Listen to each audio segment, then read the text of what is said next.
Bismillahirrahmanirrahim. Assalamualaikum warahmatullahi wabarakatuh.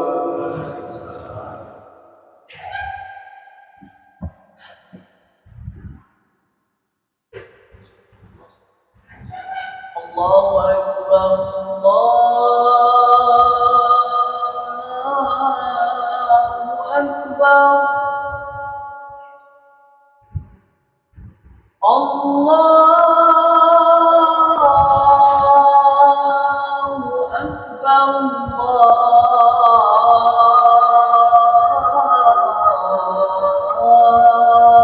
Allahu Akbar.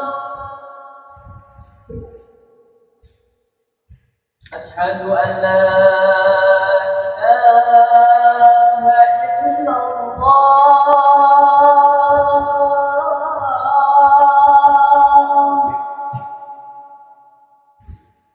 Asyhadu an la ilaha illallah.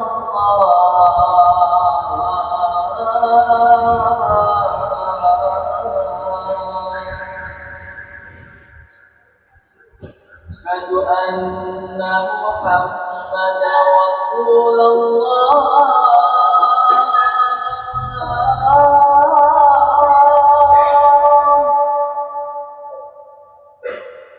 Asyhadu anna Muhammadar Rasulullah.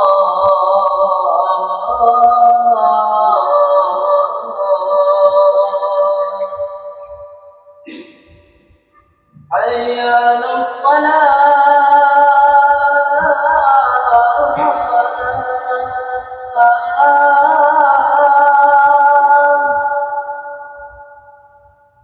Hayya 'alas salah.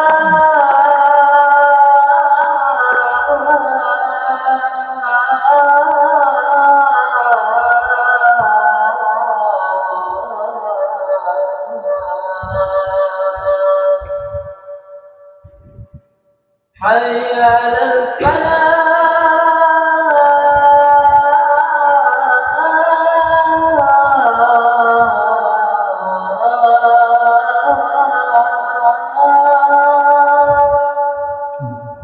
Hayya 'alal falah.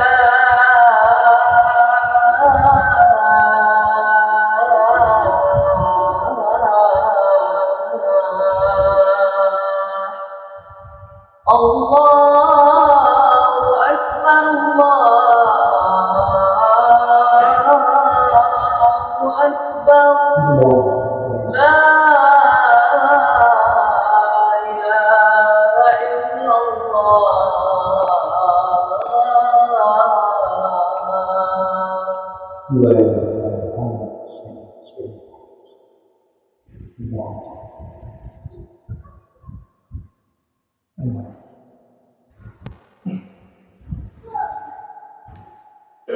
Bismillah. Alhamdulillah wassalatu wassalamu ala Rasulillah Sayyidina wa maulana Muhammad ibn Abdullah wa ala alihi wa ashabihi wa man tabi'ahu wa wala. Asyhadu an la ilaha illallah wahdahu la syarika lah wa asyhadu anna Muhammadan 'abduhu wa rasuluh la nabiyya ba'da. Allahumma shalli wa sallim wa barik ala sayyidina Muhammadin an-nabiyil ummi wa ala alihi wa ashabihi wa barik wa sallim. Qala Allah ta'ala fil Qur'anil Karim wa huwa asdaqul qa'ilin. A'udzu billahi minasy syaithanir rajim. Bismillahirrahmanirrahim. Ya ayyuhalladzina amanu taqullaha haqqa tuqatih wa la tamutunna illa wa antum muslimun. Wa qala aidan ya ayyuhalladzina amanu taqullaha wa qulu qawlan sadida yuslih lakum a'malakum wa yaghfir lakum dhunubakum wa may yuti'illaha wa rasulahu faqad faza fawzan 'azima. Ibadallah, usikum wa nafsi bittaqwallah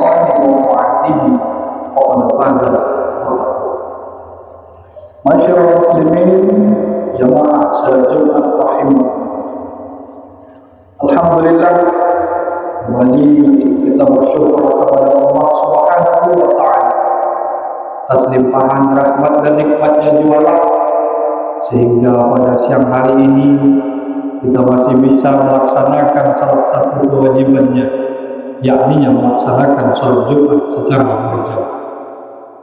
Salawat dan salam marilah kita kirimkan kepada Allah Nabi kita Muhammad sallallahu alaihi wasallam dengan senantiasa melafazkan Allahumma salli ala sayyidina Muhammad wa ala ali sayyidina Muhammad.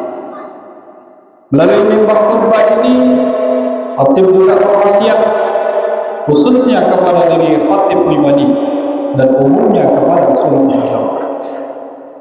Marilah kita senantiasa meningkatkan kualitas ketakwaan kita kepada Allah Subhanahu wa Ta'ala. Takwa dalam artian yang sebenar-benarnya takwa, dengan melaksanakan segala perintahnya dan menjauhi segala larangan. Masyaallah muslimin, jamaah salat Jumat rahimakumullah. Seorang anak melihat orang tuanya duduk di atas kursi roda dengan tangan bergetar karena terkena penyakit Parkinson. Air liurnya meleleh karena tidak lagi bisa berjalan. Dulu lehernya kokoh, kuat berbicara, tapi sekarang suaranya keluar merintih karena usia yang sudah lanjut. Di saat itulah sang anak sadar, ternyata ayahku yang dulu jenderal bintang 4 hari ini tidak lagi berdaya. Dia terduduk di atas kursi roda dengan tangan bergetar, air liur meleleh. Dulu kalau dia berjalan tegak, langkahnya kokoh. Kalau dia bersuara keras, anak-anak buahnya takut, menggeletar mereka menghadapinya. Tapi sekarang dia hanyalah seorang tua yang terduduk di atas kursi roda. Foto-foto kenangan di masa muda, tersenyum dia memperhatikannya, tapi matanya pun sudah tidak lagi terang melihat masa lalu itu. Semua tinggal kenangan. Dulu pasangan hidupnya, istrinya, sekarang hanya memori masa lalu. Lalu apa yang akan ia bawa oleh Allah Subhanahu wa Ta'ala? Kata tak lain dan tak bukan, Allazi khalaqal mauta, dialah yang menciptakan mati, wal hayata, dialah yang menciptakan hidup. Untuk apa diciptakan ada mati ada hidup? Tak lain dan tak bukan, yabluwakum ayyukum ahsanu amalan, untuk menguji siapa di antara kita yang paling baik amalnya kepada Allah Subhanahu wa Ta'ala. Masyaallah muslimin, jamaah salat Jumat rahimakumullah. Hari ini kita tidak sedang duduk di atas kursi roda.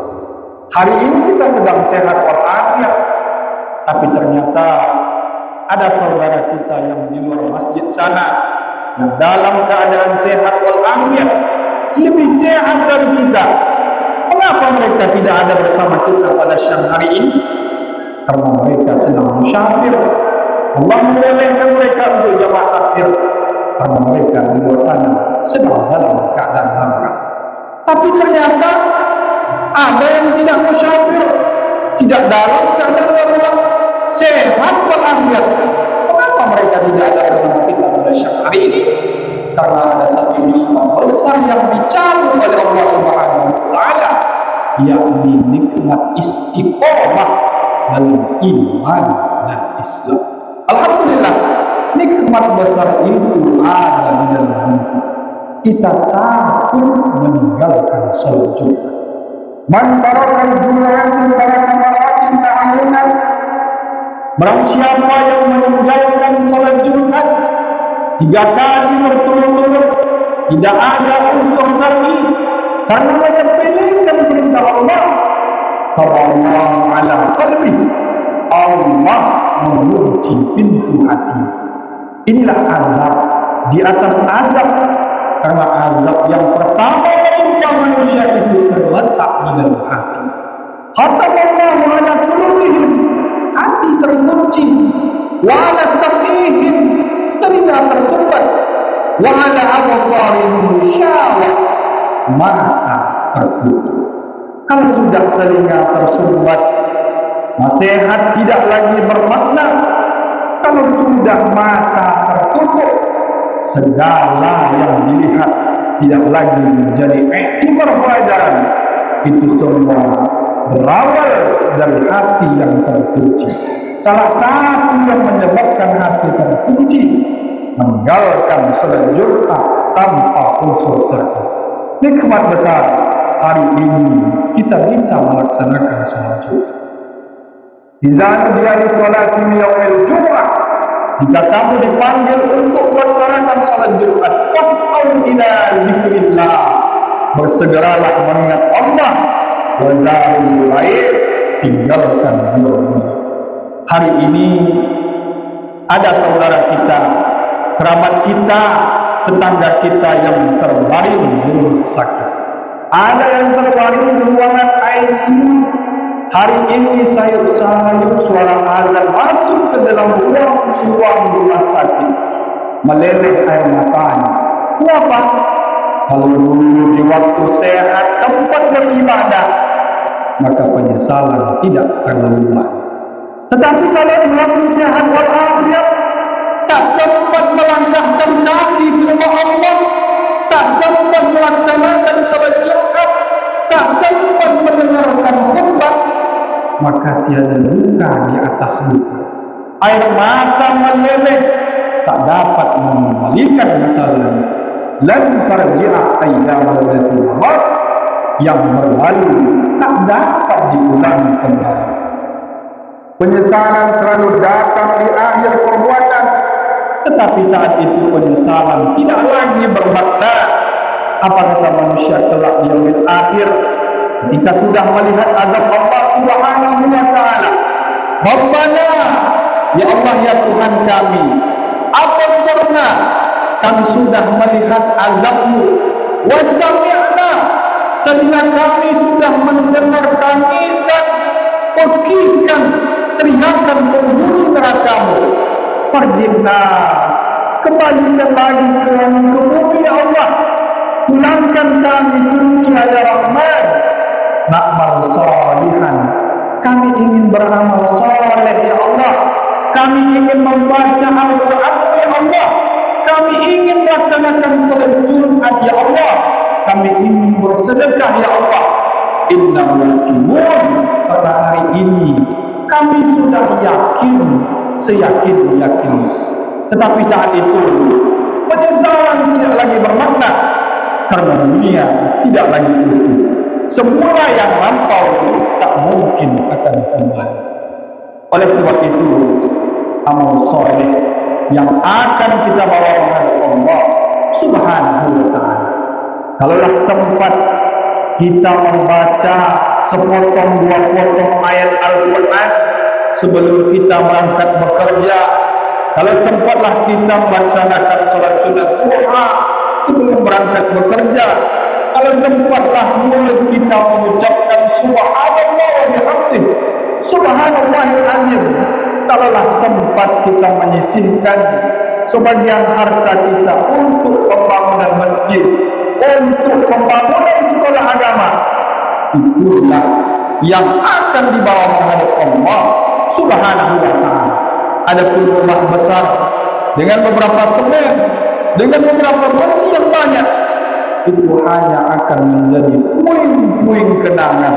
Lalu kita hanya akan membawa 3 helai kain tipis yang tidak berjahit. Masyaallah muslimin, jamaah salat Jumat. Khutbah Jumat ini kembali mengingatkan kita, mengajak kita merenung kembali. Kita ini mau kemana? Di sini mau apa? Yang akan kita bawa menghadap Allah itu apa? Apakah nama, jabatan, harta benda ikut menghadap Allah? Tidak, itu hanya akan menjadi kenangan. Lalu kita hanya akan membawa amal soleh yang kita kerjakan selama hidup di dunia ini. Maka beruntunglah orang yang beramal soleh. Innal insana lafi khusr.